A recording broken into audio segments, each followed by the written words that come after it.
Ladies and gentlemen, Joe Rogan is saying the same things he's been saying before. Me, Gnostic informant Neil Sinlack, for those who don't know, and Alex O'Connor have made a critical response video to Wes Huff in the past, his showing on Joe Rogan. But before that, Neil was already making critiques of some of the mistakes he made pertaining to the long ending of Mark, Christmas material, things like that.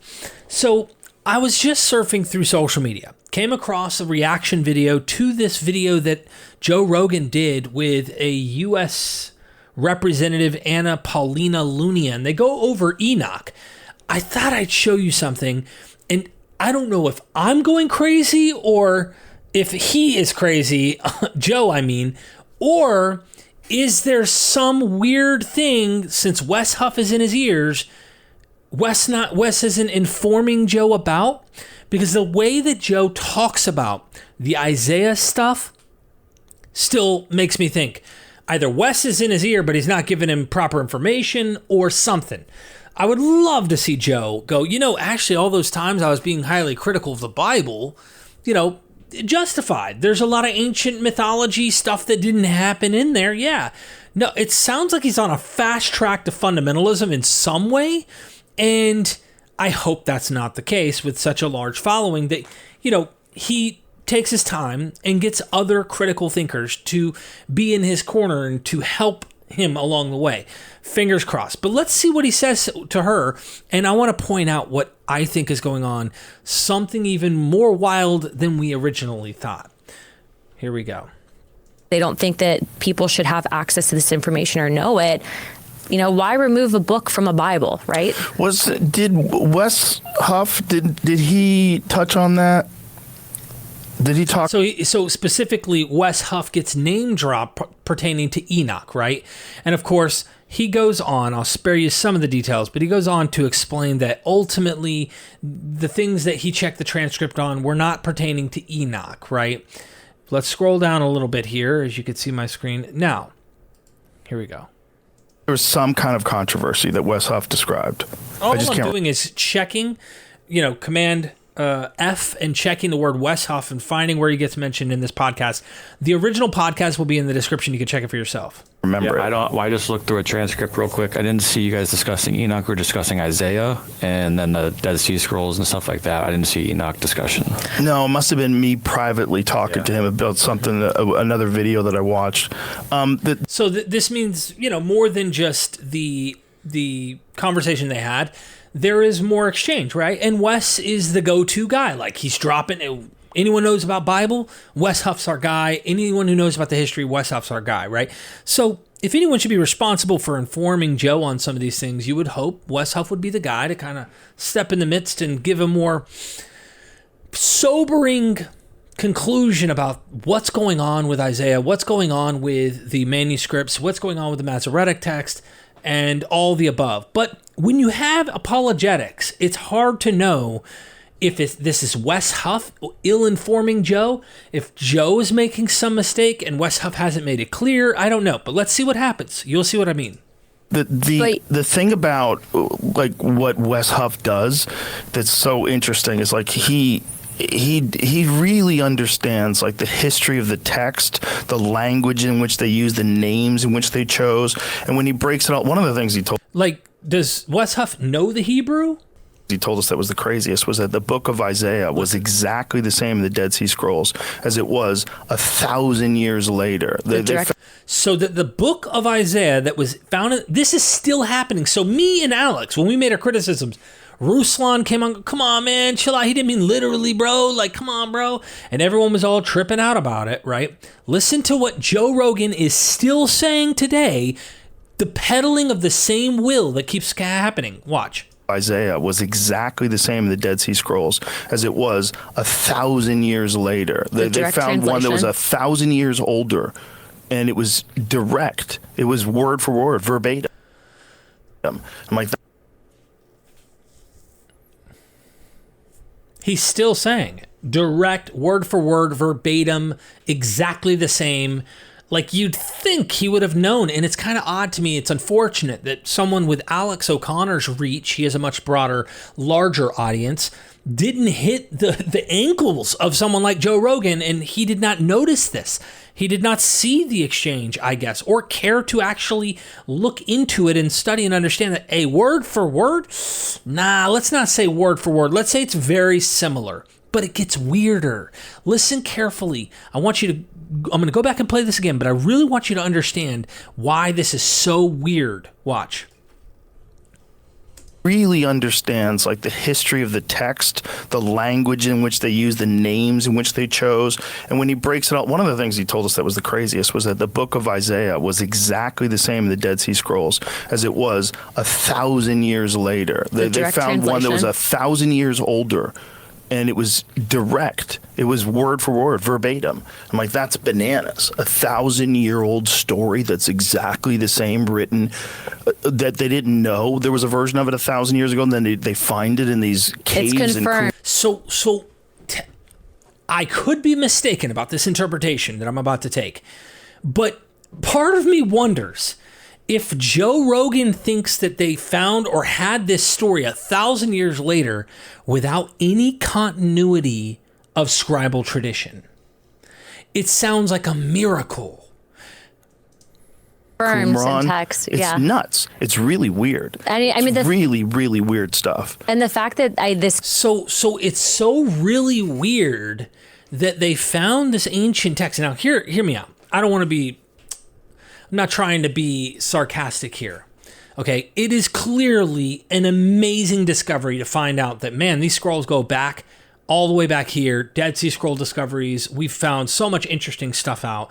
Critical scholars dive into this material, literally down into the jot and tittle of the language in exactly the style and when to date the material, you name it. All that cool stuff. Like, you can nerd out in this area.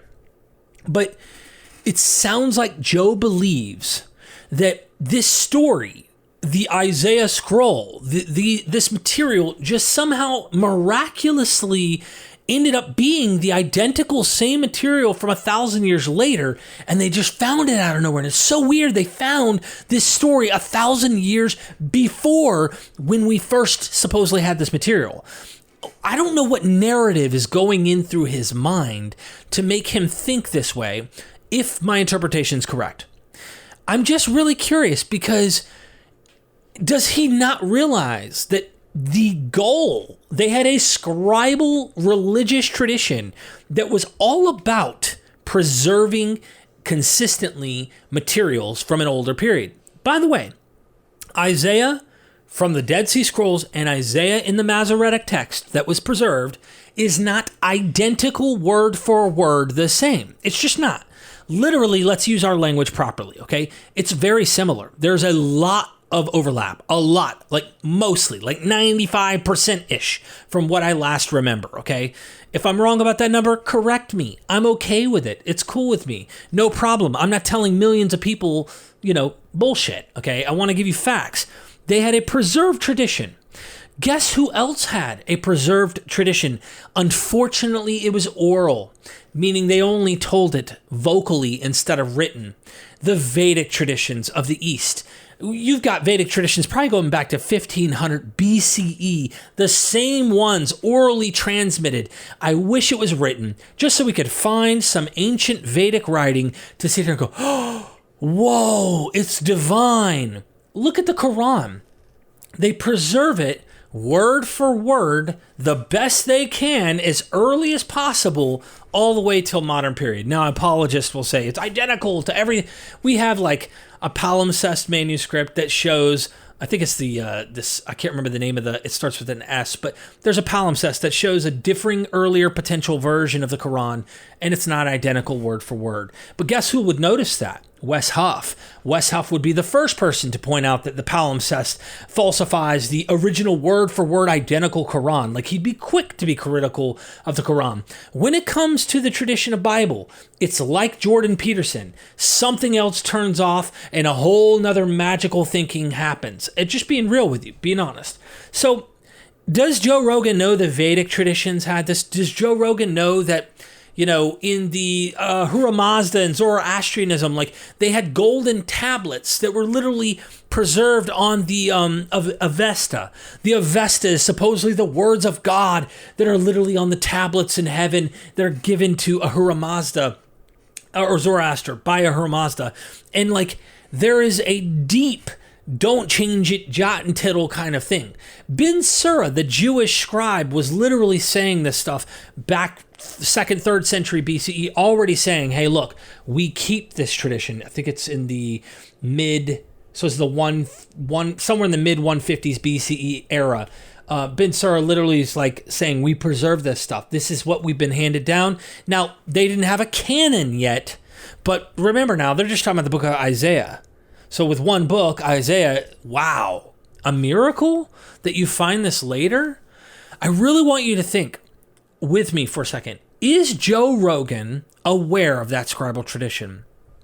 If not, does it make sense that he thinks it's a miracle because it somehow pops up out of nowhere 1,000 years later? What is his thinking? And has anyone educated him to say, look, Joe, they preserved this stuff and passed this down as a scribal tradition amongst their communities and families, and they had people who were, that was what they were raised to do as professional scribes. Now, once you've done that, you can still go, oh, it's a miracle. I mean, I found my car keys yesterday after I lost them. That's a miracle. Like, how you want to define a miracle, I guess, is up to you. But being honest with that tradition, I think, is necessary if we're going to move forward and actually lay the facts out as they are. I don't see anything miraculous about it.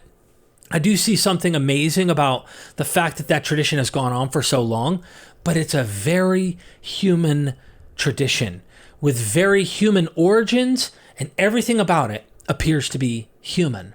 I don't see any need to posit miracle and strange and all this and that.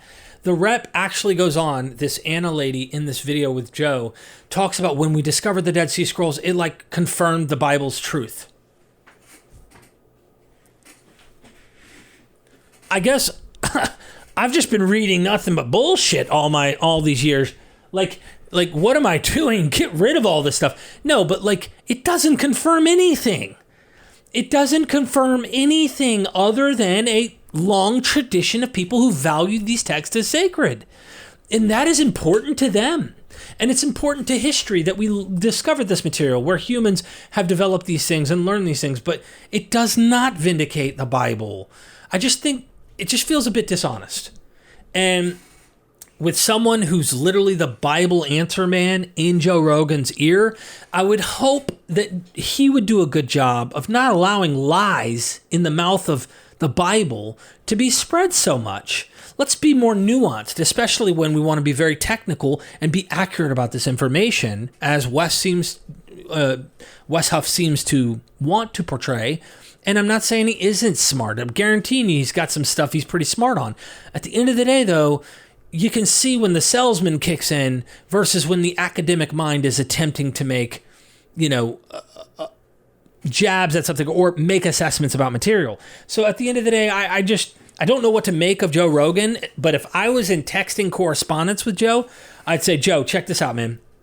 So, people still call it a miracle. I mean, Emmanuel Tove was impressed, right? When he wrote about the textual preservations of the language itself within it, all this stuff that they did letter counting after a while. The Jews were really strict about this over time in preserving their material, all the way from the Dead Sea Scrolls onward. They probably picked up this scribal material somewhere in the Persian era, becoming professional scribes. Guaranteed, by the time Alexandria had a library, they lived a half a mile away, literally an entire quarter of Jewish people who were educated. They read these books, they learned how to write, they learned the languages, etc. So Joe, I would like to just put it this way. There's a fascinating continuity of tradition here, and some might call that a miracle, but I wouldn't go making it sound like ex nihilo in the 10th century Isaiah was produced, and then we discovered 1,000 years before that there was already a story about it. It's just not that miraculous. Anyway, I figured I'd make this video for you. I seriously appreciate everybody Like the video, share it out there. What do you think? Do you think my assessment of Joe is mistaken? Why is he doing this and saying this way? What is your opinion? Original videos in the description. Thanks so much, everybody. And never forget, we are MythVision.